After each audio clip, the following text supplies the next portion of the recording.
अस्सलाम वालेकुम friends, welcome to my YouTube channel. उम्मीद है आप सब खैरियत से होंगे और आपने अपनी स्टडी जो है वो स्टार्ट कर दी होगी। आज की इस वीडियो में मैं आपको बताऊंगी कि आपने CS 403 की असाइनमेंट जो है उसका सोल्यूशन कैसे बनाना है और उसका सोल्यूशन क्या है। तो वो मुकम्मल तफसील से मैं आपको समझाऊंगी कि आप खुद किस तरह से वो डायग्राम जो है ERD डायग्राम वो किस तरह से बना सकते हैं और किस सॉफ्टवेयर में बना सकते हैं। ठीक है, बहुत से स्टूडेंट्स को सॉफ्टवेयर का ही नहीं पता कि वो किस तरह से ERD डायग्राम बना सकते हैं। तो आज हम ये सब बातें इस वीडियो में करेंगे। सबसे पहले वो व्यूवर्स जो चैनल पर न्यू हैं काइंडली वो चैनल को सब्सक्राइब कर दें और चैनल के साथ अटैच हो जाएँ ताकि आपको मज़ीद इस तरह की सोल्यूशंस मैं प्रोवाइड करती रहूँ। अब हमारे पास क्या था, हमारे पास एक क्वेश्चन था जिसमें सिनेरियो गिवन था। उस सिनेरियो को आपने रीड करना था। रीड करने के बाद आपने उस सिनेरियो में से कुछ एंटिटीज़ फाइंड करनी थी। ठीक है, उसमें कुछ एंटिटीज़ गिवन थी, उन एंटिटीज़ को आपने आइडेंटिफाई करना था। उनको आइडेंटिफाई करके उन एंटिटीज़ को यूज़ करते हुए आपने एक ERD डायग्राम बनानी थी। ठीक है, ERD डायग्राम बनानी थी। और तीसरा काम आपका क्या था? तीसरा काम ये था कि आपने अल्फ़ाबेटिक नोटेशन अप्लाई करनी थी। ठीक है, तो अब मैं आपको बताती हूँ कि अल्फ़ाबेटिक नोटेशन क्या है और ERD डायग्राम कैसे बनाई जाती है और उसमें से एंटिटीज़ सिनेरियोज़ में से एंटिटीज़ जो हैं वो आपने कैसे आइडेंटिफाई करनी है, कौन सी आइडेंटिफाई करनी है। ठीक है, तो यहाँ पे मैंने कुछ एंटिटीज़ जो हैं वो यहाँ पे लिखी हैं, वो मैं आपको दिखा देती हूँ। सिनेरियो में से आप खुद भी रीड कर सकते हैं, ये तमाम एंटिटीज़ उसमें इंक्लूड हैं। ठीक है, items, clients, manager, order, payment, stock, carpenters, customise order. ठीक है, जितनी भी चीज़ें उसमें जिनका नेम लिया गया था, जिनको यूज़ किया गया था, वो तमाम चीज़ें हमने यहाँ पे लिख लिया और वो हमारी एंटिटीज़ बन गई हैं। ठीक है, तो एंटिटीज़ लिखने के बाद हमारा फर्स्ट काम तो हो गया कि एंटिटीज़ हमने फाइंड करना था। एंटिटीज़ फाइंड कर ली। अब हमने सेकंड काम करना है। सेकंड काम क्या है कि ERD डायग्राम आपने बनानी है। ERD डायग्राम मैंने कंप्लीट यहाँ पे लिखी है। मैं थोड़ा सा आपको एक्सप्लेन कर देती हूँ कि ये किस तरह से लिखी है और इसका क्या मतलब है। सबसे पहले मैं आपको समझाना चाहूँगी, इससे आपको सही से समझ नहीं आएगी। मैं यहाँ इससे आपको समझाती हूँ जिस सॉफ्टवेयर में मैंने इसको बनाया है। सबसे पहले आपने वो एंटिटीज़ लेनी है। ठीक है, एंटिटीज़ को आप किस तरह से लिखते हैं, आप इस रेक्टेंगुलर में आपने एंटिटी को लिखना है। लाइक यहाँ पे मैंने फर्स्ट एंटिटी क्लाइंट ले लिया। ठीक है, तो यहाँ पे मैंने लिखा है क्या, क्लाइंट प्लेस ऑर्डर। ठीक है, कि एक क्लाइंट जो है वो प्लेस कर रहा है मैनी ऑर्डर को। ठीक है, एक क्लाइंट प्लेस कर रहा है मैनी ऑर्डर्स को। देन क्या किया है, क्लाइंट की यहाँ पे दो एट्रीब्यूट्स लिख लिए हैं, क्लाइंट ID और क्लाइंट नेम। वन रिप्रेजेंट कर रहा है वन और M जो है वो यहाँ पे अल्फ़ाबेटिक नोटेशन है, जो बताया गया था कि थर्ड काम जो था हमारा वो यहाँ पे 1 और M है।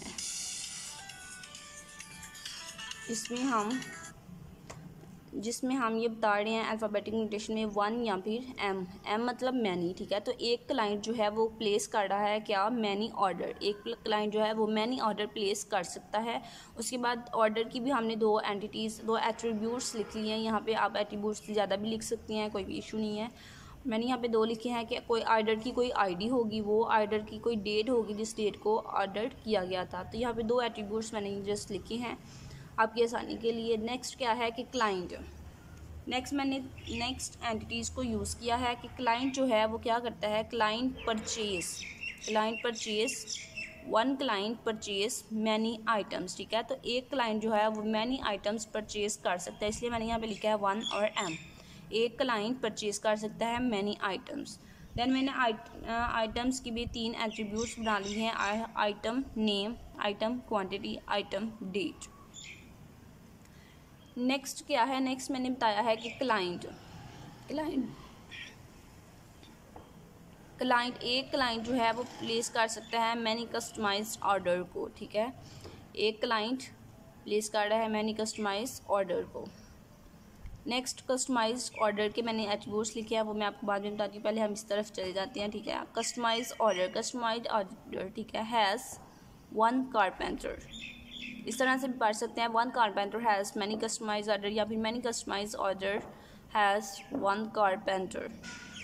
ठीक है, तो कारपेंटर की भी दो मैंने एट्रीब्यूट लिखे हैं, कारपेंटर ID और कारपेंटर नेम। उसके बाद हमारे पास एक एंटिटी मैनेजर।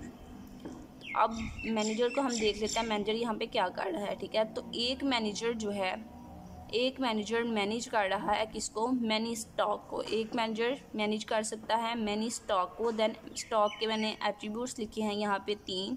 स्टॉक नेम हो सकता है, स्टॉक की कोई आईडी हो सकती है, स्टॉक की कोई क्वांटिटी हो सकती है, ठीक है, तो वही यहाँ पे मैंने लिखा है। नेक्स्ट है कि एक मैनेजर जो है वो एलोकेट कर सकता है मैनी कस्टमाइज ऑर्डर को। एक मैनेजर मैनी कस्टमाइज ऑर्डर को मैनी एलोकेट कर सकता है, ठीक है। देन कस्टमाइज ऑर्डर के यहाँ पे एट्रीब्यूट लिखे हैं, क्या लिखे हैं, कस्टमाइज आईडी। कस्टमाइज ऑर्डर जो किया है उसकी कोई आईडी होगी, उसका कोई मटेरियल होगा, चॉइस ऑफ मटेरियल।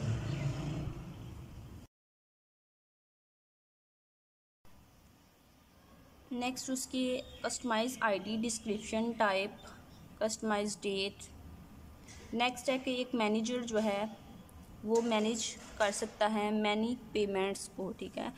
एक मैनेजर मैनेज कर सकता है मैनी पेमेंट्स को, और पेमेंट्स के एट्रीब्यूट्स मैंने क्या बताए हैं, ऑर्डर आईडी, क्लाइंट नेम जिसने पेमेंट की है, पेमेंट आईडी और ऑर्डर आईडी। नेक्स्ट जो है पेमेंट, ठीक है, तो एक क्लाइंट जो है वो मेक कर सकता है एक पेमेंट, तो क्लाइंट का पेमेंट के साथ भी मैंने इंटरेक्शन कर लिया, उसके साथ भी मिला दिया है। नेक्स्ट जो है तमाम डायग्राम जो है ये मैंने आपको एक्सप्लेन कर दिया और कहाँ पे क्या लिखा है ये भी बता दिया, ठीक है, तो आप इजीली सुन के तो खुद भी ये डायग्राम इजीली बना सकते हैं। अब मैं आपको बता दूं कि डायग्राम आपने कैसे बनानी है, तो यहाँ पे पहले मैं इसको ख़त्म कर लेती हूँ।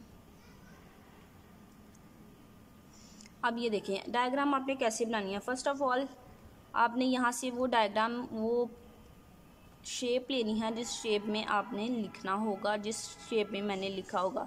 इस तरह से लाइक आप बना लें, उसके अंदर आप क्लाइंट लिखना चाहते हैं तो क्लाइंट आप किस तरह से लिख सकते हैं, इस ए पे आपने करना है क्लिक और यहाँ पे आपने डबल क्लिक करना है तो इस तरह से आ जाएगा। यहाँ पे आप इजीली क्लाइंट लिख सकते हैं, ठीक है, तो ये देखें आपका क्लाइंट हो गया। नेक्स्ट अगर आपने इस तरह से शेप लेनी है तो उस तरह से शेप आपने उसको इस तरह से ड्रॉ करें, उसके अंदर आपने जो लिखना है उसको लिखें। सेम उसी तरह से ए के साथ लाइक यहाँ पे मैं मेक लिख लेती हूँ, ठीक है। नेक्स्ट आपने क्या करना है, अगर आपने इन दोनों को मिलाना है तो वो आप किस तरह से मिला सकते हैं, ये देखें यहाँ से आपने ड्रा करना है इस तरह से, देन फिर आपने प्रेस करना है और ड्रा करना है इस तरह से, ठीक है। तो उम्मीद है आपको क्लियर हो गया होगा किस तरह से आप लिख सकते हैं। उसके बाद अगर आप इसमें भी अल्फ़ाबेटिक नोटेशन लिखना चाहते हैं वो आप किस तरह से लिख सकते हैं, इस तरह से 1M और 1, ठीक है। तो इस तरह से आप अपनी होल डायग्राम जो है वो ERD डायग्राम बना सकते हैं।